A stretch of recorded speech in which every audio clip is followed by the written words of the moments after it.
हाँ, स्टार्टिंग से बताता हूँ कि जैसे मेरे साथ में क्या है, क्या उधर की साइड में कांड वगैरह हो गया था।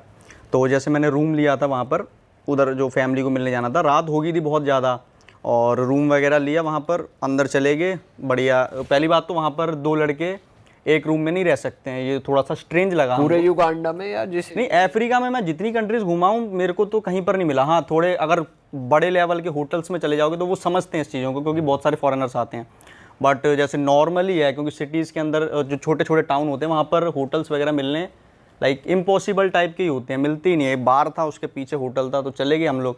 बोले यहाँ पर आप जैसे 2 जाने तो रुक नहीं सकते, आपको अलग अलग रूम लेना पड़ेगा। मे बी इनकी टेक्निक भी होती हो कि रूम बेचने की ज़्यादा, तो जो भी है, लेकिन हम उसमें रुके। तो रात को जैसे ही उन्होंने रात हुई, जैसे हम लोग सोचा चलो खाना पीना खाने के लिए बाहर निकलते हैं, और उन्होंने किसी को कॉल किया, बंदा आया। अब हमको बोला कि अब भाई आपसे मिलने के लिए ना इस होटल के मैनेजर आए हुए हैं, कि आप इतनी दूर से आए हो, थोड़ा हाल चाल पूछ लेंगे। तो हमने गेट खोला है जैसे ही, और बाद में भाई साहब अंदर को उसके अंदर से कुंडी लगा दी। कितने लोग थे? एक ही बंदा था? पुलिस तो आई थिंक, हाँ वो बंदा तो एक ही था, लेकिन बहुत हट्टा कट्टा था वो, आपको जैसे पता है तगड़ी लोग हैं वहाँ के। तो अंदर आ गया, कुंडी लगा दी उसने। तो डर तो लग ही जाता है कि ये भाई क्यों एकदम से आ गया, और मेरे को लगा था कि अब क्या पता मारे पीटे कुंडी छीन तो के कोई नहीं भग जाए। लगाता अंदर आते ही भाई। और बाद में जब हम लोगों के उन्होंने बैग वगैरह सब निकाले, ऐसे मतलब कपड़े अपने निकाले, उसमें पैसे ऐसे निकले, थोड़े बहुत उन्होंने रख लिए जितने उसमें थे।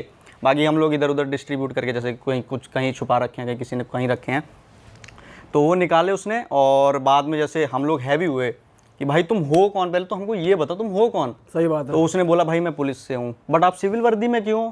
हमारी मर्जी, हम ऐसे ही आते हैं। उसने ऐसे ऐसे बोला उन्होंने। और हम लोग 3 जाने थे उधर, लाइक 2 रूम लिए थे, बट एक में हम 2 रुके थे और एक में और एक्स्ट्रा पैसे दे गए। तो जैसे ही मतलब वो अंदर आया और हम लोग थोड़े हावी हुए हैं, उसने अपनी डिटेल्स वगैरह सारी बताई है। बाद में उसने बोला अगर आपको हमारी चक्कर में कुछ भी दिक्कत हुई हो तो उसके लिए हम सॉरी बोलते हैं आपको, क्योंकि वो लाइक अंडर कवर जैसे एजेंट होते हैं ना, उस टाइप का ही समझ लो कि क्या करने आया है यहाँ पर, बैग वगैरह चेक कर रहे हैं, मे बी ड्रग्स वगैरह ढूंढ रहे हो। तो ऐसा भी कुछ सीन है। और हमको तो ये भी डर लग रहा था कहीं पर ये कुछ रख के बाद में उसके अंदर, और बाद में किसी को बोल दे कि ये देखो तुम्हारे बैग के अंदर हमको क्या मिल गया, ड्रग्स वगैरह मिल गए। तो ये भी अफ्रीका में सीन वगैरह हो जाता है। ये ज़्यादातर वेस्ट अफ्रीका में सुना है, बट ईस्ट अफ्रीका में मे भी ना होता हो, क्योंकि हमारे साथ बच गए थे हम लोग। ओके। और फिर वहाँ के गए हैं दुनिया का सबसे बड़ा जो परिवार था उसको मिलने के लिए। उसका नाम है मूसा हसाया कसैरा। उसको बोलते हैं भाई दुनिया का सबसे तगड़ा, जो बाहुबली पिक्चर इंडिया में है ना, वहाँ का वो असली बाहुबली है। उसके 700 जानों का परिवार, अप्रॉक्स में बता रहा हूँ, वैसे 700 से थोड़े से कम है, लाइक 10-12 बंदे कम ही हैं उसकी फैमिली में। उसने 12 पत्नियों से शादी कर रखी है, और उसके 102 बच्चे हैं। 102 बच्चों में से उनके आई थिंक 4 बच्चे मर चुके हैं, 98 अभी अलाइव हैं।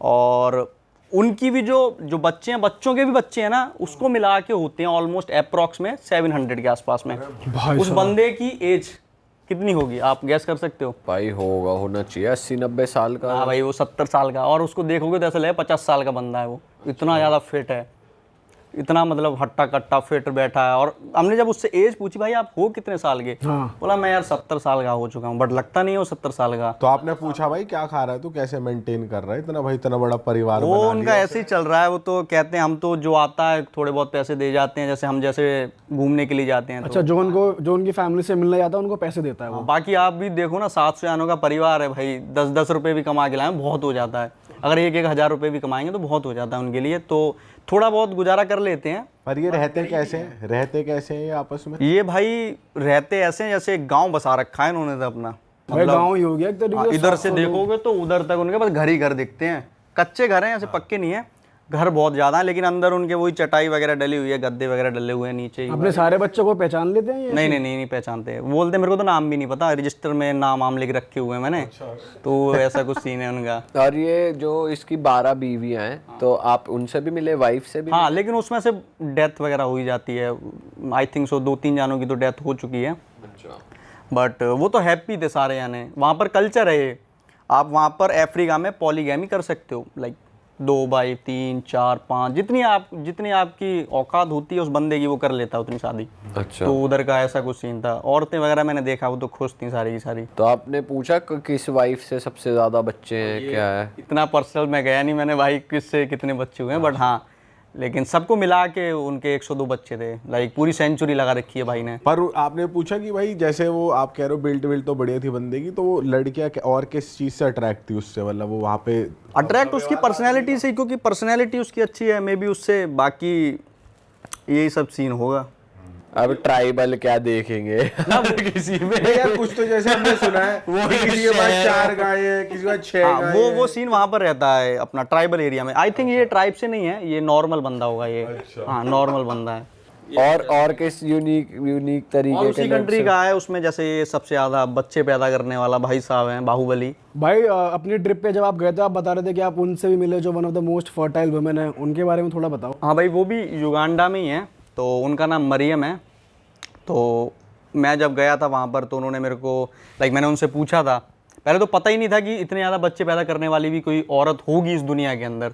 वो मेरे को युगांडा के अंदर मिली, तो मैंने सोचा भाई इधर आए हैं तो जाना तो पड़ेगा। तो उनके पास जैसे ही पहुँचे थे, तो उनसे जैसे पर्सनली पूछा है, तो उन्होंने बताया था कि मेरे भाई 40 साल की एज में 44 बच्चे हो गए थे। अरे बाप रे। लाइक 40 साल की एज से पहले इनके 44 बच्चे हो गए थे। अभी उनकी एज लाइक 44 टू 45 होगी। अच्छा। तो ये कुछ उधर का सीन था लाइक। और उनके सारे बच्चे जिंदा हैं अभी भी? नहीं, उसमें से काफ़ी मर भी गए हैं, लाइक उनकी डेथ वगैरह हो गई है, लाइक 5-6 जानों की तो उनकी डेथ हो चुकी है। अभी 38 के आसपास में अलाइव हैं, जिसमें जो सबसे बड़ा बच्चा है वो आई थिंक 33 या 34 के आसपास में होगा। अभी जो उनका सबसे बड़ा बच्चा है 33-34, क्योंकि उनका जो पहला बच्चा है वो हुआ था 13 साल की उम्र में। मैं भी लोगों को कन्फ्यूज़न हो जाए कि भाई 44-45 की खुद है और उसका सबसे बड़ा बच्चा ही 33 साल का हो गया है। तो सबसे पहला बच्चा उसका 13 साल की उम्र में हुआ था। बाप रे भाई, 13 साल के बच्चे वो कर सकते हैं फीमेल्स बच्चा पैदा? अफ्रीका में भाई नॉर्मली उधर तो अफ्रीका अलग ही दुनिया है भाई एक। मैं भी शॉक हो गया था ये सारी जब चीज़ें, मेरे को भी नहीं पता था पहले। तो जब मैंने थोड़ा रिसर्च वगैरह करी तो पता लगा कि भाई ऐसे ऐसे भी लोग हैं वहाँ पर। ऐसा ये इकलौती नहीं है, 1-2 मैंने और सुना है, तो वो भी हैं उधर की साइड में। उनके बच्चे कम है, लेकिन हाँ ऐसा है उधर की साइड में नॉर्मली। और क्या यूनिक एक्सपीरियंसेस रहे भाई जब आप वहाँ लोकल से बात करते हो या वो आपसे बात करते हैं, तो क्या रहता है? जैसे मैं जैसे जा रहा था इधर की साइड में, यहाँ से अपना केनिया जाना था, हमको बॉर्डर क्रॉस करना था। तो यूनिक एक्सपीरियंस बताता हूँ मैं आपको क्या हुआ था। जैसे वहाँ पर ना मटाटो स्टैंड रहते हैं, जैसे अपने बस स्टैंड वगैरह रहते हैं, वहाँ मैं गया, वीडियोज़ वगैरह बना रहे थे हम लोग। तो उनको पता है हम इंडियन हैं, तो पीछे से पता है क्या बोलता है, कह रहा है तुम लोग वो Indian not good, Indian not good, ये Indian phone is not good. मैंने brother this is not Indian, this is made in China, but America का असेंबल्ड हुआ फ़ोन है। बोला no no you Indians not good here, go back to your country, like ऐसे बोला था वो हमको। अच्छा। हाँ, लाइक उसकी मैं अपनी उसकी नहीं बना रहा था, मैं तो बस बात करते हुए जा रहा था। तो कुछ ऐसा एक्सपीरियंस रहा था। बट वहाँ की जो लड़कियाँ हैं भाई, वो इतने ओपन माइंडेड हैं, लाइक वो कुछ भी क्वेश्चन पूछेगी आपसे, पर्सनल से पर्सनल। क्या पूछ दिया था आपसे? कुछ भी पर्सनल क्वेश्चन पूछ सकती है आपसे, लाइक अब मैं क्या बोलूं, जितने भी बोलो क्या पूछा? खुल जाओ, क्या दिक्कत है? आप भी ओपन माइंडेड हो जाओ नहीं आना यार। तो क्या होगा? लाइक जितना भी है कि भाई आपका साइज़ क्या है, ये वो ओपनली लाइक ऐसे सिम वगैरह लेने गए हैं। तो ये सारी चीज़ें वहाँ पर लड़कियाँ ज़्यादा ओपन माइंडेड है वहाँ की। अच्छा, फुल लाइन मारती हैं? हाँ, उनका काम ही है ज़्यादातर। मैंने जो ऑब्ज़र्व किया, मैं सबके लिए नहीं बोल रहा, पहले ही बता दूं, जो मैंने ऑब्ज़र्व किया, जैसे हम सिम वगैरह भी लेने जा रहे हैं, तो लड़कियां बहुत वहाँ की फ्रैंक हैं। कुछ भी पूछेंगी, आपको पता भी नहीं है क्वेश्चन आने वाला सामने से, वो पूछ लेगी। पर लैंग्वेज सब इंग्लिश ही बोलते हैं वहाँ पे? अफ्रीका में इंग्लिश आपको नॉर्मली, क्योंकि ज़्यादातर जो हैं ये कंट्रीज़ हैं, ये भी ब्रिटिश कंट्री रही हैं अपने इंडिया जैसे, तो इंग्लिश बहुत नॉर्मली बोलते हैं वहाँ पर। अच्छा, तो जो ट्राइब्स हैं, जैसे आप बता रहे थे, जो 700 लोगों के परिवार वाला इंसान है, वो सब उतने रिमोट एरियाज में भी इंग्लिश बोलते हैं? उनकी कोई अलग लैंग्वेज उनको है? इंग्लिश नहीं आती। जो सिटीज़ वगैरह में आपको मिलेगा वो इंग्लिश बोल लेते हैं, जो गाँव वगैरह में उनकी लोकल जो खुद की भाषा रहती है वो बोलते हैं वहाँ पर। और इनका भाई कुछ ऐसा भी होता है कि जैसे कुछ फेस्टिवल टाइप जैसे एंजॉय करने के लिए या कुछ ओकेजन होती हो इनके यहाँ पे, कुछ ऐसा होता होगा, स्पेशल जो होता होगा, बट मैंने वो सारी चीज़ें अटेंड नहीं की थी। अच्छा। बट मैं वहीं पर ही एक और चीज़ ऐड करना चाहूँगा। मैं वहाँ घूमने नहीं गया, बस एक लाइक जितना मैं थोड़ा उधर ट्रैवल किया था तो मेरे को सुनने में आया था, वहाँ पर एक विलेज है, यहाँ पर लाइक जो इंसानों का मांस वगैरह भी खाते हैं, वो वाला भी विलेज है उधर युगांडा के अंदर ही।